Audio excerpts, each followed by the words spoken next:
We are recording. We are on. We're This on. is on. Hi. Welcome back to the Pitlane Collective Podcast. That's a stupid face. Sorry. That's standard. Yeah, we need to do that. Yeah. Hello, and welcome back to the Pitlane Collective Podcast. We had a race. We did. There was a race. It was a good one as well. And now there's no more races for a month. But what did you think of the Australian Grand Prix? How long have you got? Well, about 20 minutes for a podcast. Not enough. This is going to be a 6-parter, guys. Yeah. We are going to try and get through everything we can in this episode. Invariably, we won't get through a quarter of what we want to. We'll probably end up talking about this for the next month, so stay tuned. Which is good because, as you just said, there's no racing and we're going to need filler. So we were worried that we wouldn't have anything to talk about come the third week into the break, but I think there's plenty to discuss here. So let's get into it. There is. I want your immediate reaction to the race 2 days later. It was insane. I said in a previous episode that I wasn't looking forward to this one, and it's the first time I hadn't been excited in Formula One for a while, or excited about it for a while. And then this one got me. I really, really enjoyed it. It was mental. It was slightly controversial. Lots of crazy things happened, and we got arguably a semi-predictable result, but the journey to get there was insane. I loved it. What did you think? Yeah, I was exactly the same. I know, as you just said, people came at it from slightly different angles. Some people thought it was a bit of a circus, and other people thought it was really exciting and fun, like me. To be honest, I think I mentioned on Instagram to a few people, it was nice to have a bit of excitement in a race, because in a year that's going to be probably so predictable in terms of who's winning the races, this is kind of what we need just to get through the season. Otherwise, it'd be really mundane, wouldn't it? Yeah, absolutely. So you need that sort of. I don't know. You just need something unpredictable. Like it's a race where Max won again, but no one's really talking about that. Whereas in other races, the first one obviously Max won. It was just like, oh yeah, Max won. That was the only thing that came out of it. The second one is like, oh yeah, Perez won. That's it. But this one, no one's really talking about that. It's the 1,000,001 other things that went on in the journey to get there. Yeah. So I think after Bahrain and Jeddah, it kind of felt like we knew how the season was going to go. And we still do. And we know that Red Bull are going to win everything, or nearly everything. But yeah, you're right. This kind of threw a lot of curveballs in. And to be honest, I actually think there were moments where Max had to work for that win. Which is good. It's not great that they're that far ahead and that no one's realistically challenging them for wins.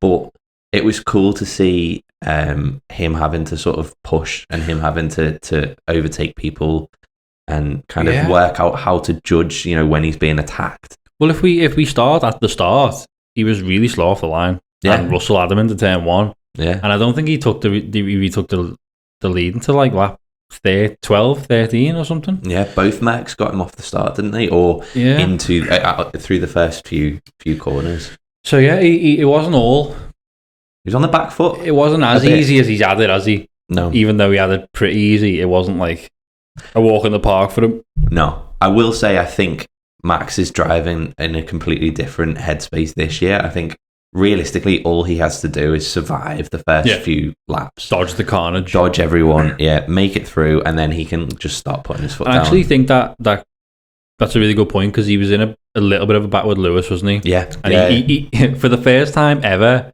they both give each other so much. I mean, he would say he was ran off he did say he was ran off the track. I'm not quite sure that was the case. But it feels like Max of Pass would have just smashed into him. Yeah. But you're right. He's like, I will beat him on the track, so I just need to make sure the car's It felt safe. like a total role reversal from a couple of years ago, where you had Lewis, who was very kind of thinking the long game, very much like just keep the car together, maximize your results, you'll probably win anyway, that kind of thing. And then you had the young or younger, which is not that much younger, Max, sort of throwing the car into every overtaking opportunity and just kind of, if we crash, we crash, because he had to try and do something Like if I'm going, you're coming with me. It kind of, yeah, because in those races, the Mercedes was so much quicker, so Lewis was a lot cooler, and Max was and it was kind of funny to see that completely switch around, and Lewis going like, do you know what, I need to try and get ahead of him here, because if I don't, I mean, even if I do, he's going to get, but if I don't try, like, he's just going to disappear. So Lewis threw it down the inside. Beautiful move. Beautiful. Yeah, overtake. I don't think there was anything. I think Max was clutching at straws. Yeah, he was playing the politics game, I think, and just trying to get any advantage he could. But it was so interesting to see, Max take on that kind of long game kind of like way of approaching it, and Lewis taking the sort of, I've got to throw it into every opportunity I get. And it was some exciting racing. Yeah. I mean, the whole race was really exciting. There was never really a dull lap. Yeah. Because not that long later, we had the first safety car of the... Oh, man. Yeah. And that completely threw things up in the air, didn't it? It brought out the first kind of... Well, it brought out a safety car initially. Yeah. You had Russell and a few other drivers pit under that safety car. I think. Yeah. Russell pit from the lead, which is significant, because a couple of laps later, they called a red flag. And so everyone pit, and everyone comes back into the pit. He had. Yeah. So Russell essentially moved from first down to, I think, sixth or something. Sixth, yeah. Somewhere around there. I honestly, I think there's been a lot of talk about red flags, and I think we'll get into that a little bit later for the kind of the end half of the race as well. I think a lot of the talk is centered around, are there too many red flags being called nowadays? I do know that, for example, in seasons past, you very rarely see a red flag. Like one a season. So there's a lot now. It kind of ties into, because a lot of the people who were saying it was a bit of a circus, it wasn't really entertaining, it was just laughable almost, was the people who jump on the Netflix, it's all just drama. Yeah. It's kind of turning the sport into a WWE scripted thing. I'm not sure that is the case, really. No. But they would say that driver safety is paramount. Exactly. And if there's any risk at all that a driver can get injured, then it's just not worth it. Clear it up and let's go again. Yeah. Surely that is the best way to do it. It is. I mean, 100, like for me, that first incident was, I was quite surprised that Mercedes pit Russell and Ferrari pit Sainz, because the incident was Albon through the fast right-hander. The gravel, wasn't it? Into the gravel, hit the wall, and ended up on the racing line. That's a blind corner, and it's not flat, but it's fast. And Hulkenberg nearly smashed right into the Hulk nearly collected him, Gasly nearly collected him, and everyone did a phenomenal job of dodging him. But the car ended up beached. He had kind of rear gearbox issue or whatever. The car wasn't in a state for him to get it off the racing line. He did move it forward a little bit, and then there was just gravel sprayed all across the track. Now, for me, that is an immediate red flag. Yeah. I watched that and went, first of all, I proper tensed, because I was like, Jesus, if someone hits him here, this is going to be terrifying, and you never want to see that. No. So I think that all the cars got through, and they called a safety car straight away. On the flip side of that, though, there was a couple of drivers who were quite surprised. I think that it was a red flag. Was it, or was that later? Was that the later safety? Well, the later red flags. There was definitely some pundits when I was either watching the after the race coverage that was quite surprised. Because I know Martin Brundle was quite. He was like, no, that it should have been a red flag. But I know a lot of them were saying, why can't you just have a safety car once the driver's around the other end of the track, clean up the gravel dead quick, and let's go again. So it was an interesting one. I mean, I had no issue with it being a red flag. No, I think it made total sense. It does make total sense for it to be a red flag. They had people sweeping. They had to get all that gravel. They had a machine on. They had the truck on the track and everything. But obviously, it did kind of, from Mercedes' point of view, it then kind of ruined George's race, or definitely it gave him a big setback. And then he had to restart on the grid from sixth or whatever. Had an amazing restart. Sadly, his race didn't go that much further, though, did it? Big old boom. To be honest with you, when I seen that, I was like, oh my God, get out the car. Yeah. Oh my God, get out the car. Because the fire just kept getting bigger and bigger, and everyone seemed too calm for me. I was like, dude, get out the car. It was a big explosion, wasn't it? Out the back. Like a big ball of flame came out. It's quite surprising to see Mercedes break down. Like, historically, they've had an amazing reliability record. Yeah, I mean, yeah, you would have said it would have been one of the Red Bulls, wouldn't you? Yeah, or a Ferrari. Definitely a Ferrari. But yeah, and I saw a quick comment saying that Stroll retired from Jeddah, the last race, with an engine issue. Apparently, it kind of came out that that's what it was, and then Russell's just retired with an engine issue. I believe Lando had issues in Bahrain. All three of them are Mercedes engines, so multiple issues, isn't it? Yeah. All three of those are Mercedes engines, so it's not a good advert, is it? A little bit worrying. Yeah. But I gutted for Russell because I was excited to see what he could do there. To be honest, I was excited to just see how Mercedes could have done as a collective. I know Hamilton was like, the great race and managed P2, and he was like made up with that. I think we all were as well because it's nice to see them start maybe a bit of a resurgence going on. Do you think there might be? Oh yeah, I mean, it definitely looks like it on that track. It's so hard to say, isn't it? Because like different tracks suit different cars better, but they looked so much stronger. Yeah, they looked comfortably up there with the Aston Martin. Yeah, and Hamilton had an answer for everything Alonso threw at him. Yeah. So whether it'll change track to track, who knows? But yeah, they definitely look a lot stronger than Ferrari and that. Had looked. So yeah, and also it's quite interesting because you made a point on the last episode about how the McLaren, historically the first two races has been terrible, but as soon as they get to Australia, it's a lot better. I wonder if that is maybe the case now with the Mercedes. It just wasn't. Maybe it's not up to where it should be, regardless anyway. But whether it is just a case of them first two tracks just didn't suit the car. Yeah, it could and now be. We're going to start to see a bit of momentum building with them. Or are they just working out how to set it up? And they've taken a couple of races, going, learn from it and tweak things and whatever. And but now they've found they can't have done much work. There's no upgrades to the car, so yeah. I mean, yeah. Next race is where everyone's bringing the upgrades. So this, I believe they haven't really updated it since the start of the season. So fair play. Yeah, that's a quick car, and it would have been nice to see where Russell kind of got to. He'd done the alternate strategy. He'd kind of pit and gone onto the hard tyres. And he was going to go from there to the end of the race, whereas Max, Lewis, Alonso were all going to have to pit. Yeah. Unfortunately, the red flag killed that because then everyone else got to put the so they neutralised it again, didn't it?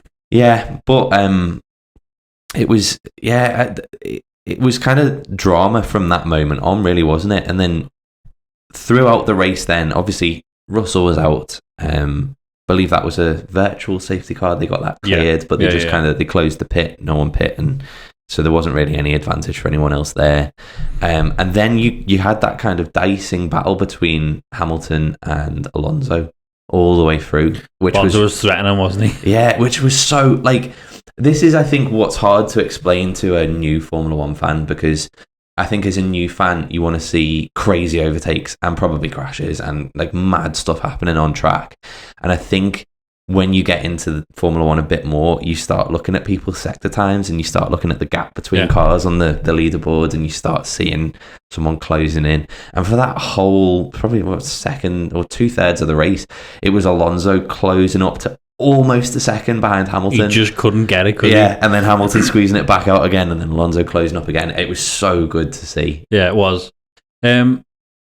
Do you know, it's mad because I'm looking at, I made race notes as I was watching the race because I was like, there's just too much going on here. And when there's so much to talk about, and there's that much to talk about, it's almost like, where'd you start? Where'd you go next? Where'd you go next with this? But I think just after, if we go back to the Russell, yes, we go back to that area of the race, just after that was the Albon issue before.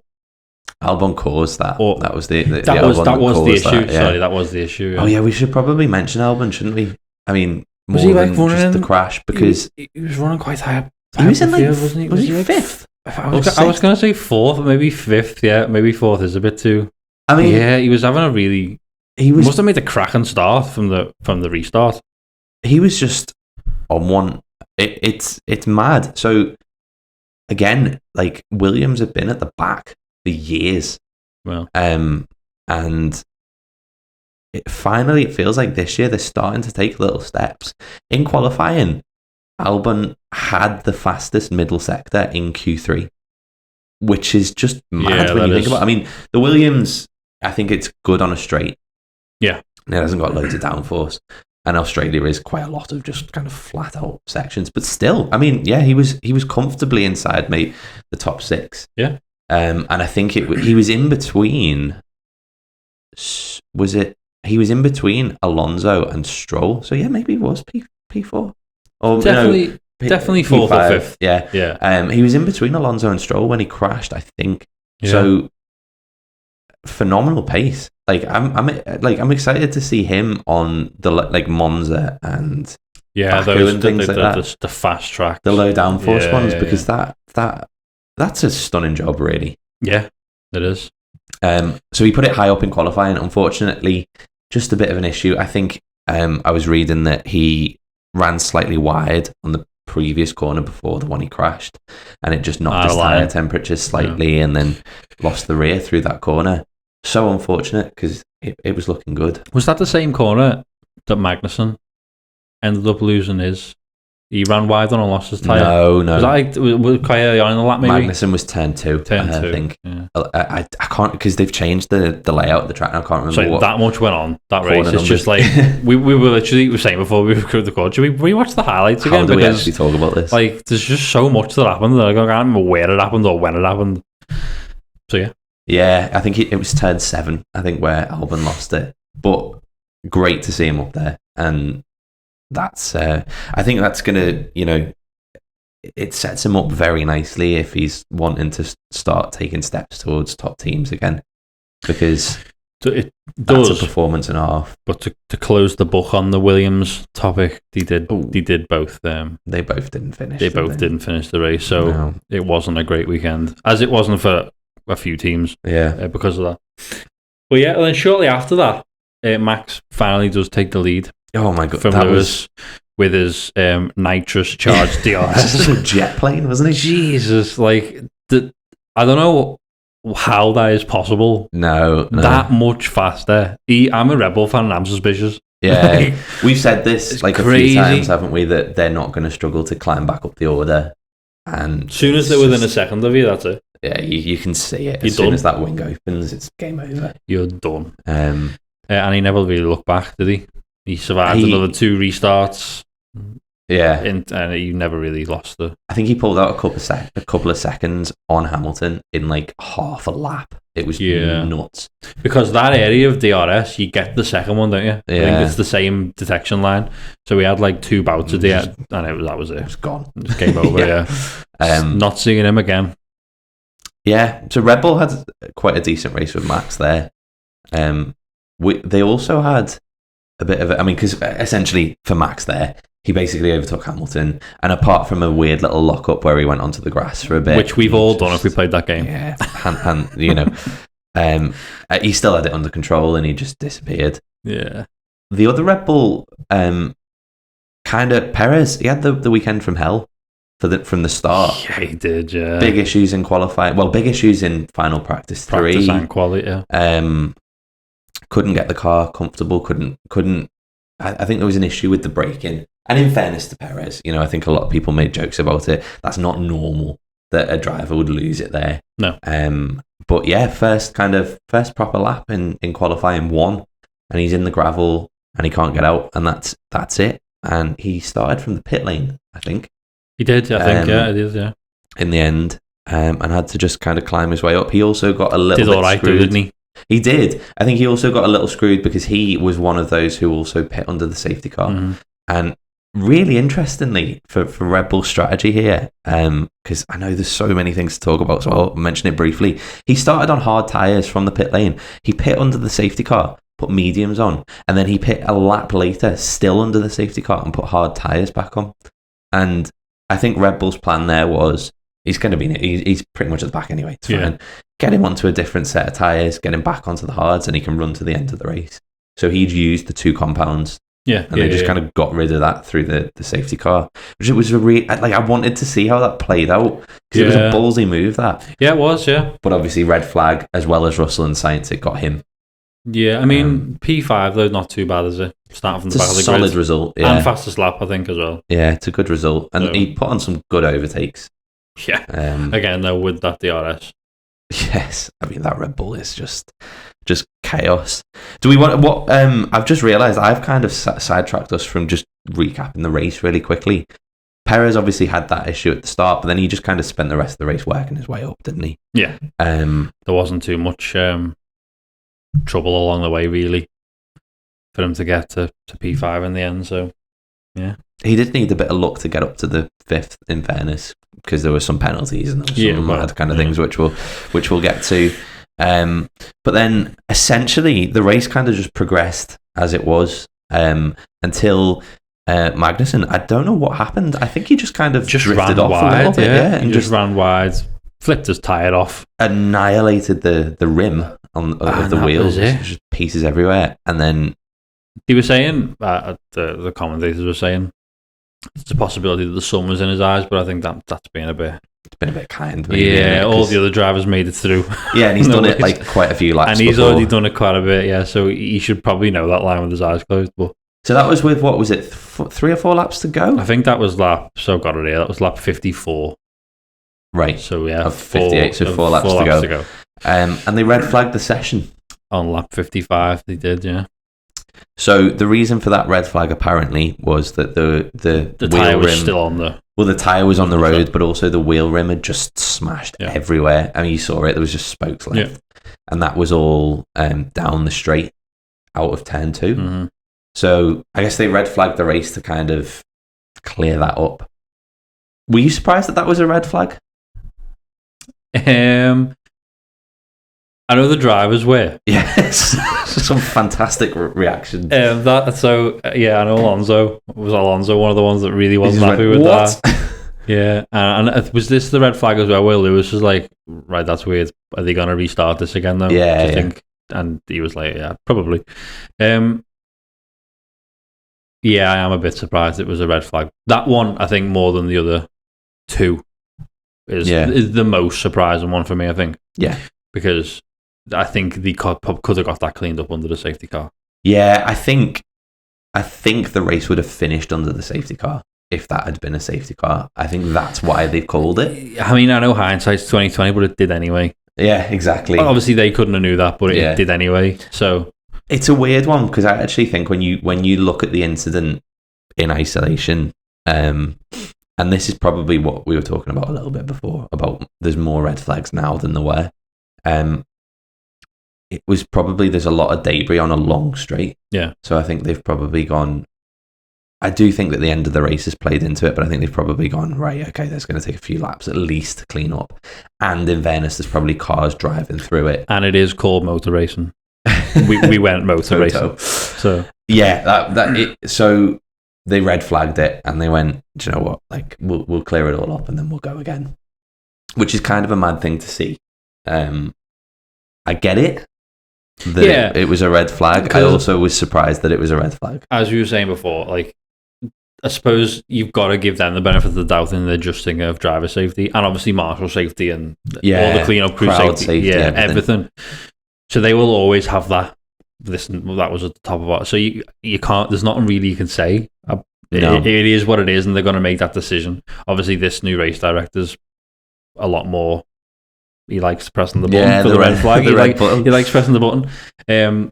So I suppose you can't really get too bogged down in talking about it because if they hadn't a red flag there and someone other got seriously hurt. You're going, why didn't you red flag Well, also there was a massive backlash because was it Monza last year that finished under a safety car? And I say massive backlash, but there was just lots of grumbling. Like we could have, because there was a car stuck on track. And in fairness, I was probably one of those people sitting there going, red flag the session and then get the car off the track and then we'll go again. And they did that this time.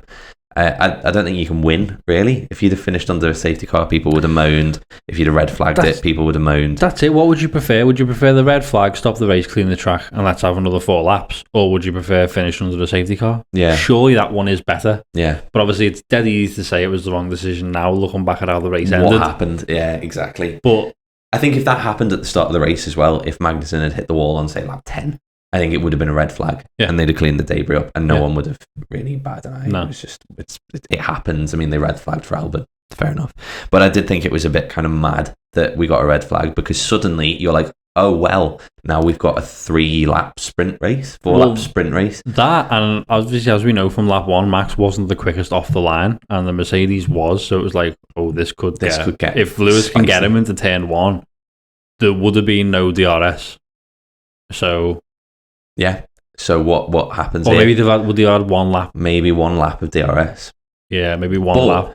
As I think for every single driver, it makes them go, "Oh, this is it now." Like, and I think anything goes. That's probably a cracking explanation into what happened, because everyone was just like, "Right, sod this." Yeah. So with red flag, we had a grid restart. Everyone put on the soft tyres because you've got a couple of laps left, and every driver is sitting there going, "If you ever played the F1 game online." That's exactly what happened. That was essentially it. Yeah. 10 cars off at turn 1, and that's it. If you can survive that, you're all right, which obviously the leaders did. So I do think that there was a slight thing which apparently, on the way to form up that grid, they were all behind the safety car. So normally on a formation lap, they just kind of go, don't they? And the leader controls. Yeah, the leader controls the pace round to the grid. I don't really understand why they had to have the safety car lead them round to line up there, because I think a few drivers complained saying... Max hates the safety car, doesn't he? Oh, yeah. But I think a few drivers complained saying, like, we weren't going quick enough to get temperature into the tyres. Yeah. So everyone essentially started on cold tyres. And I think that's something they probably want to look at, because it didn't really make sense that the safety car had to lead them round. There was no need for it, was there, really? No. But... yeah, then we had a restart on lap 55? Lap 55 restart. And there were many explosions. There was. There were cars in the wall. I think first of all was it Stroll? First of all, it was... ran wide. No. So first of all, it was Sainz hit Alonso. And spun Alonso out. Gasly ran wide. Gasly had been having an amazing race, and we'll get onto this a bit more. P5 at some point. Yeah, he was in 5th. He ran wide, came back onto the track. Ocon collected him. Both Alpines ended up in the wall. Stroll just thought, I'm going to join in. This looks like fun. Just went straight into the gravel on the next corner. And I think Sargent drove into De Vries as well. So they were out. So I think you had like 6 cars just collecting each other. All into that first, corner or two, and then they immediately went, "Oh, red flag this is bad," and you have to red flag that. Oh yeah, there's no way that there's no question about that one. There is a question though about how they handled it. So a couple of things really. First of all, was eventually came to the decision that the lap didn't count essentially. Yeah. So they went back to the previous grid order. But still kept Sainz's penalty. Yeah, so Sainz got a 5-second penalty for hitting Alonso, which I think was harsh. And hearing him in the car, I think he was nearly crying. Wasn't he? I think he was probably crying. It's a really strange rule that, being relatively new to Formula One, I'm still not sure I can get my head around. If the lap doesn't count, like it does seem harsh, because it wasn't as if it was like I don't think anyway, like a really bad thing he did. Yeah. You if someone had said that maybe it was a racing incident, you'd go, maybe. Yeah. 6-1 out. Well, yeah, maybe a bit more towards Sainz, but it does seem harsh. And then to delete the lap but still give him the penalty anyway. It's brutal, like, isn't it? Jesus, that is brutal. Yeah, it is. It's harsh. I'm controversially probably like I get the penalty. Well, I get it, but I would also get it if it wasn't given. Yeah, I think what makes it so weird is they red flagged the race and then penalised Sainz for the move, which I think I get. But then decided we're not going to resume the race, essentially. I mean, they did resume the race, but they basically just drove around behind the safety car and crossed the finish line. And that was... meanwhile, everyone behind Sainz was really getting just on as close as possible. Yeah. So basically, Sainz got a 5-second penalty, and then I think he finished on track in 4th, but it dropped into like 12th because of that penalty, because 5 seconds when the grid is that close just drops you miles.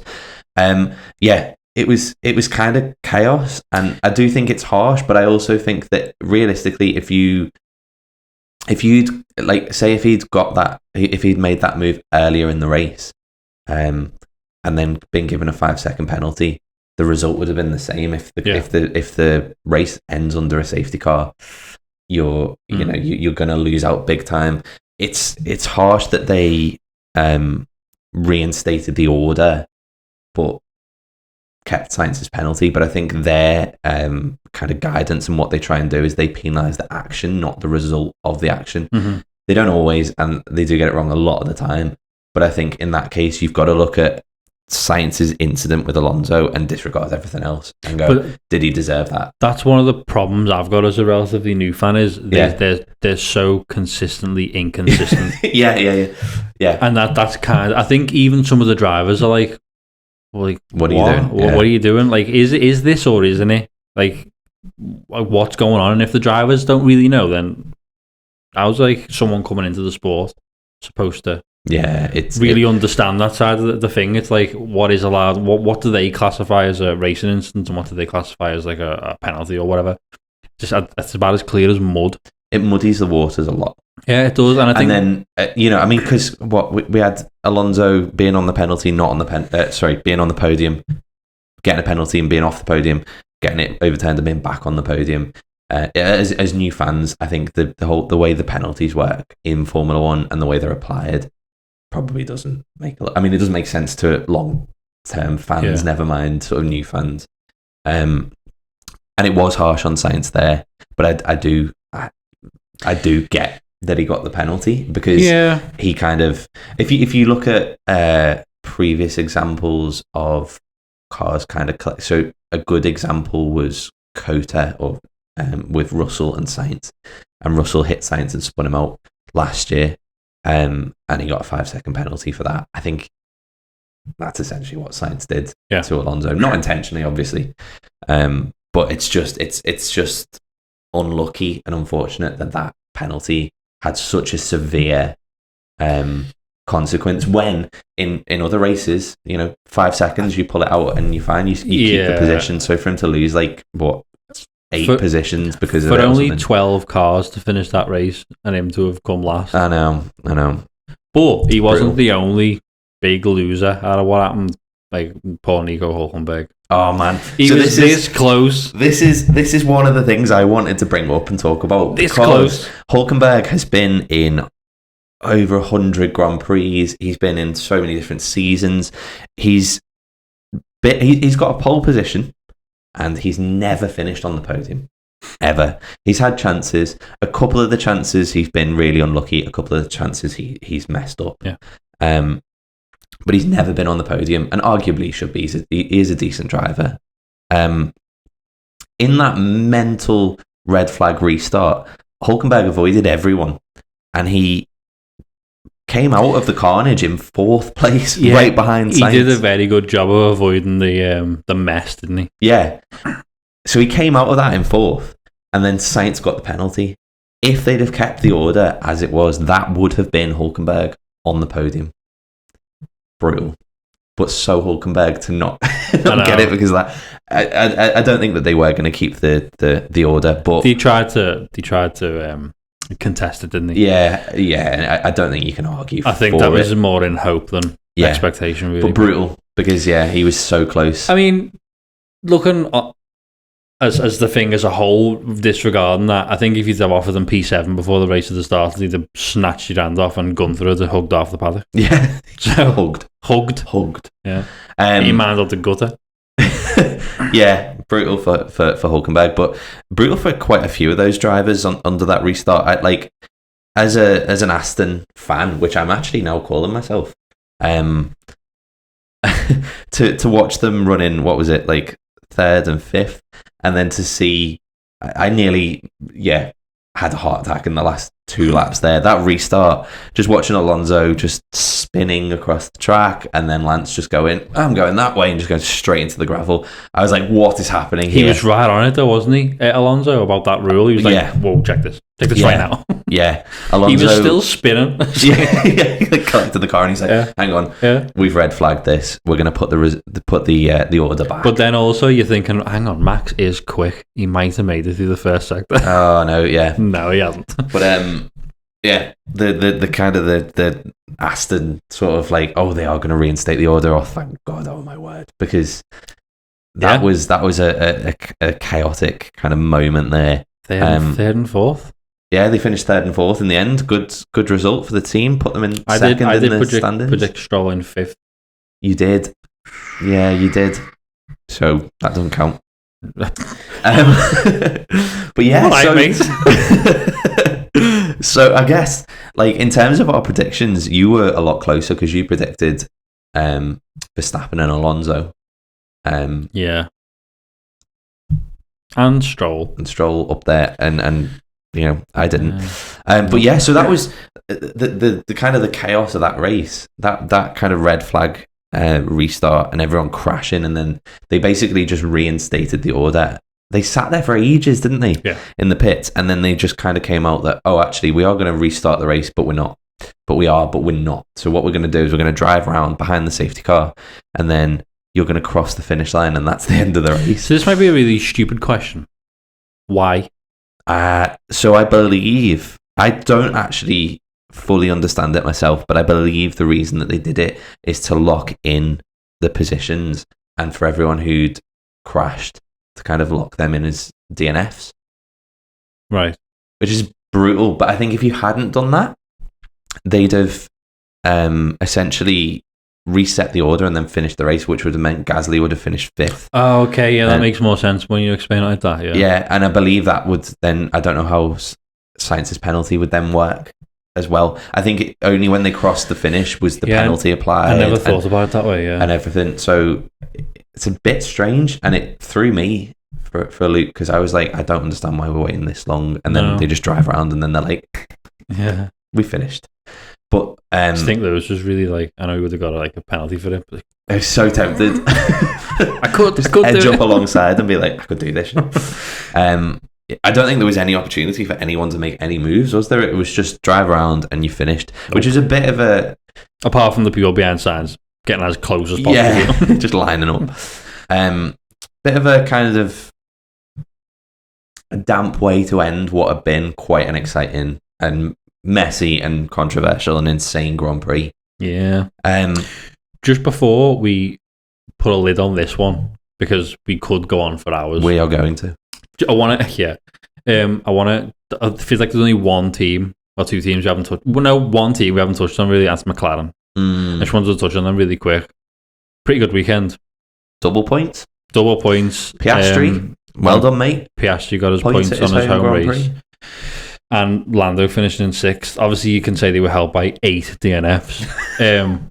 But, you know, they still had to avoid the carnage too. Yeah. And navigate their way through it. So I just wanted to give them a bit of a... Lando looked solid.